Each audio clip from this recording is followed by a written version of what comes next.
Okay, so here's the problem. I inserted a memory card, is this one, and I want to access that folder 100 media, and it says the directory is corrupted and unreadable, so I cannot access that folder.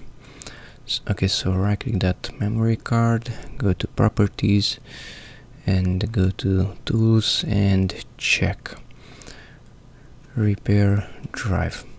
It says we found errors on this drive. Okay, so repair it. Drive is ready to use. Close. Okay. Open a file explorer window once again. Go to that memory card, and it created a found directory, but these directories can be accessed.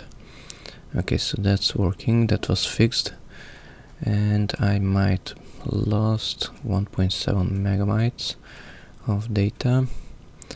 Okay, but at least the folder and the files can be accessed.